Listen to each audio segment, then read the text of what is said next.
Máscaras, as lições de estudo da USP sobre as que mais protegem da Covid-19.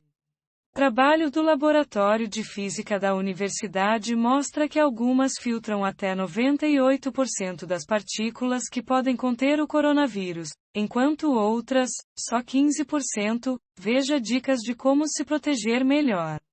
As máscaras que usamos no dia a dia oferecem níveis de proteção contra a Covid-19 bastante diferentes entre si. Enquanto algumas chegam a filtrar quase 100% de partículas que podem conter o coronavírus, outras barram só 15%. As conclusões são de um estudo do Instituto de Física da Universidade de São Paulo, USP, publicado recentemente no periódico Aerosol Science and Technology, testando a eficiência de 227 modelos encontrados em lojas e farmácias do Brasil, desde a PFF2, a mais segura, até as de tecido comum, cuja capacidade de proteção varia muito. O Laboratório de Física Atmosférica da Universidade tem equipamentos capazes de medir minúsculas partículas em suspensão na atmosfera que podem carregar nelas o coronavírus e serem inaladas. Os pesquisadores produziram, a partir de uma solução de cloreto de sódio, sal, partículas de aerossol de tamanho semelhante às que carregam o coronavírus no ar, 60 a 120 nanômetros, e testaram a capacidade das máscaras em reter, ou deixar passar, essas micropartículas. Queremos deixar muito claro que, embora algumas máscaras sejam mais eficientes do que outras, o uso de máscaras é essencial. Qualquer que seja, diz o físico Fernando Moraes, principal autor do estudo, à BBC News Brasil.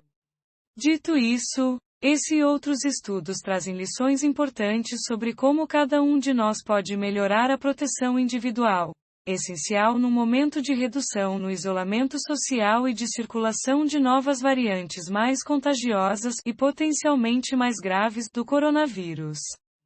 Veja a seguir quais são elas e quais foram as principais constatações do estudo da USP. Não é surpresa que a maior proteção venha da máscara PFF2, equivalente a N95, modelo profissional que já está se tornando mais popular no país e retém em torno de 98% de partículas que caem sobre ela, segundo a medição do Instituto de Física da USP. Por isso, crescem os esforços para popularizar o uso dessa máscara e para ensinar o público a reutilizá-la com segurança, sem a necessidade de descarte imediato. Leia mais ao fim da reportagem.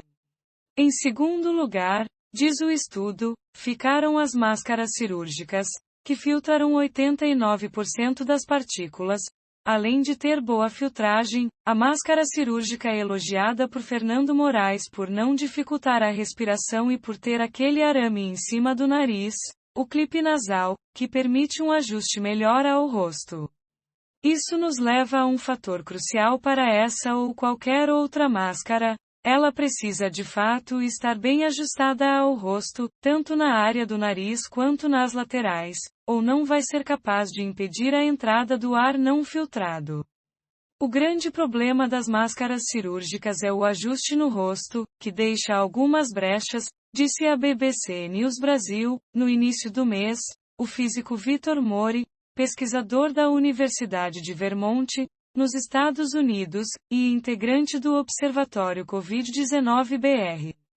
Por isso, disse Mori, máscaras cirúrgicas são mais indicadas para ambientes abertos e bem arejados, e, é bom lembrar, precisam ser trocadas a cada 4 horas. Máscaras de TNT, feitas de polipropileno, um tipo de plástico, também oferecem, segundo o estudo da USP, uma boa proteção geral, entre 78% e 87%, mas é preciso tomar cuidado com pegadinhas, alerta Moraes. Fica o alerta de que alguns tecidos de TNT não são muito uniformes, têm partes mais escuras e mais clarinhas, o que significa que há menos material ali, e pode haver brechas para partículas de vírus passarem. Você pode observar isso se olhar as máscaras contra a luz, explica o físico. Essas mais irregulares não são tão indicadas. O melhor é um TNT mais uniforme, como o de 3 camadas chamado SMS. Por fim, temos as máscaras de tecido, as mais comuns e mais facilmente fabricadas. Se essa alta disponibilidade é uma vantagem, o ponto fraco principal é que muitas delas são bem pouco eficientes em reter o vírus. No experimento, a filtragem média das máscaras de algodão foi de 40%, o que significa que elas deixaram passar, em média, 60% das partículas que caíram sobre elas. E essa média esconde uma grande disparidade, algumas chegaram a filtrar 70% e outras, apenas 15%. Dois fatores-chave que aumentam ou diminuem a capacidade de proteção das máscaras de pano são as camadas e o tipo de costura.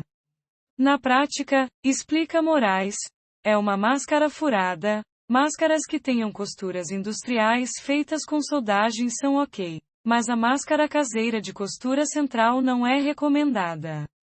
Também com as máscaras de pano é preciso prestar atenção ao ajuste à face. Quanto mais vedado o rosto ficar, mais a máscara vai proteger. Por isso, se ela tiver um clipe nasal, ponto positivo para ela. A grosso modo, diz Moraes, é bom olhar as máscaras contra a luz e ver o quão homogêneas elas são e se elas deixam passar muita claridade. E não ache que o tecido mais grosso é o melhor, porque as linhas que fazem o tecido são mais grossas, e os buracos minúsculos entre as tramas serão maiores. Preste atenção também a tecidos que se vendem como ultraprotetores ou antivirais. Máscaras de neoprene, por exemplo, de fato têm uma eficiência de filtragem boa, mas é o tecido que surfistas usam para não se molhar. Então você dificilmente vai conseguir respirar bem e usar uma máscara dessas por mais de 15 minutos. Vai esquentar demais o rosto e vai ser muito difícil fazer o ar passar pela máscara, aponta Moraes. Ou seja, ou você vai acabar tirando a máscara para conseguir respirar e falar, ou vai acabar respirando apenas o ar não filtrado que entrar pelos vãos da máscara. Existem também as máscaras com propriedades antivirais, capazes de inativar o vírus, mas não confunda isso com a capacidade de filtragem, que de fato é o mais importante em uma máscara. Muita gente acaba comprando máscara antiviral para se proteger melhor, mas algumas são de tecido elástico, pela qual é mais fácil passar o ar com vírus, diz a BBC News Brasil Ralph Holzman, do projeto Quero Máscara, que tem pleiteado o uso difundido de máscaras melhores contra o coronavírus. Máscara de tecido sobre a cirúrgica aumenta a proteção, diz estudo americano.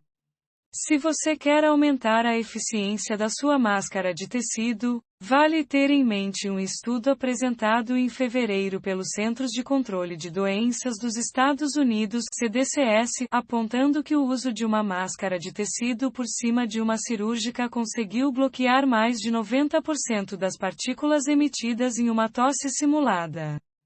Embora os pesquisadores não possam garantir esse percentual de proteção em qualquer situação, essa dupla de máscara se complementa entre si.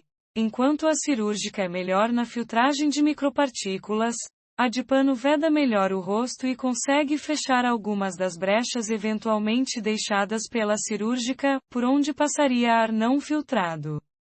De volta ao estudo da USP, os pesquisadores observaram também a importância da respirabilidade de máscaras, ou seja, o quanto elas permitem o conforto respiratório do usuário. O risco é que máscaras, mesmo as boas, acabem indo parar no queixo, por serem excessivamente incômodas. Por isso, máscaras de 4 ou 5 camadas, por exemplo, ou as de neoprene, citadas acima, não são as mais recomendadas, apesar da capacidade de filtragem. Se você tem uma máscara muito eficiente, mas ela é irrespirável, você vai usar ela por 30 minutos no máximo. Logo vai colocar a mão no rosto, o que pode trazer o vírus mais próximo de você. Por causa do desconforto, explica Moraes.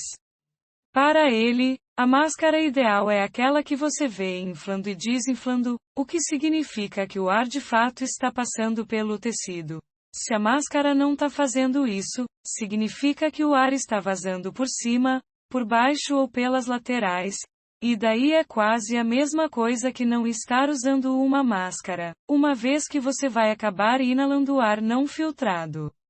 A esta altura da pandemia, já se sabe que as chances de contágio do coronavírus são muito maiores em ambientes internos e fechados, pouco ventilados, onde aerossóis potencialmente contaminados ficam mais tempo no ar. Então é nesses ambientes de maior exposição à Covid-19 que mais precisamos de máscaras melhores. Isso pode nos ajudar a elaborar estratégias individuais mais eficientes de uso de máscara. No dia que você tem que ir ao médico, lugar altamente exposto, você usa sua melhor máscara, de preferência uma PFF2, explica Moraes. No dia em que você vai só fazer uma caminhada na rua, ao ar livre, em tese pode se proteger com uma cirúrgica ou uma boa máscara de pano. Ao mesmo tempo, muitos países europeus têm aumentado as restrições contra máscaras de pano, justamente por não confiarem em sua capacidade de proteção. Países como Áustria e Alemanha, por exemplo, desde o começo do ano passaram a exigir o uso de máscaras cirúrgicas ou PFF2 em estabelecimentos comerciais e transporte público, proibindo as máscaras caseiras nesses ambientes. No Brasil, a Agência Nacional de Vigilância Sanitária, Anvisa, mantém a indicação de máscaras de tecido para a população em geral e de máscaras cirúrgicas ou PFF2 para profissionais de saúde. Mas, diante de níveis tão diferentes de eficiência das máscaras de pano, muitos especialistas têm argumentado que, neste momento de reabertura da sociedade em meio a uma circulação ainda alta do vírus, precisamos pensar em formas coletivas de ampliar o uso de boas máscaras por toda a população. Vimos que existem alguns grupos vulneráveis que estão muito desamparados. Por exemplo, funcionários da educação que voltaram às escolas sem terem máscaras melhores, e também profissionais da saúde e segurança pública. Se vamos manter as pessoas em ônibus lotados, o mínimo que temos de fazer é entregar uma máscara de alta proteção para elas na entrada, diz Beatriz Klimek, doutoranda em saúde pública e integrante, com Ralph Holzman, da iniciativa Qual Máscara. O projeto começou com um abaixo-assinado em favor da distribuição de PPF2 a todos os servidores do Rio de Janeiro e com postagens online a respeito do uso eficiente de máscaras. Hoje, a dupla está envolvida também no monitoramento e na elaboração de projetos de lei nacionais para difundir e distribuir o uso dessas máscaras. A PFF2 não é necessariamente inacessível financeiramente, no sentido de ser cara. O que não ficou acessível foi a informação sobre a importância dela, argumenta Holzman. Precisaria haver uma recomendação clara de uso de máscaras melhores. A campanha do último ano foi: use máscara. As pessoas passaram a achar que qualquer máscara serviria, de que qualquer pedaço de pano no rosto é suficiente, agrega Klimek. Sugerimos mudar o foco em geral, dizendo que tem que ser um tipo de máscara específico, tem que cobrir nariz e boca, que há tecidos melhores e piores. Além disso, dizem eles, a máscara não pode ser reutilizada dia após dia, infinitamente. Idealmente precisa ser distribuída em kits e redistribuída para o mesmo público cerca de 3 meses depois, para substituir as máscaras velhas. Itens raros até pouco tempo atrás, máscaras do tipo PFF2 já estão mais facilmente disponíveis em lojas e farmácias, mas é bom prestar a atenção em alguns pontos para não comprar produtos ineficazes que se passam por máscaras boas. As PFF2 têm em sua embalagem um número chamado Certificado de Aprovação, explica a equipe do Qual Máscara. Sua embalagem sempre dirá que se trata de uma máscara descartável destinada à proteção contra poeira, névoas e fungos. E sempre será soldada, se houver costura à linha. Por exemplo, não é uma PFF2 e sua capacidade de proteção certamente será inferior, uma vez que micropartículas podem passar pela costura central. O ideal é ter uma PFF2 para cada dia da semana, dizem Klimek e Holzman.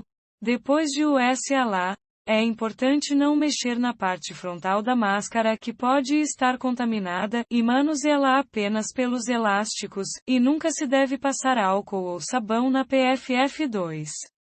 Você pode pendurá-la em um gancho de uma área ventilada da casa e deixá-la repousar. Mais ou menos uma semana depois, ela poderá ser reutilizada com segurança.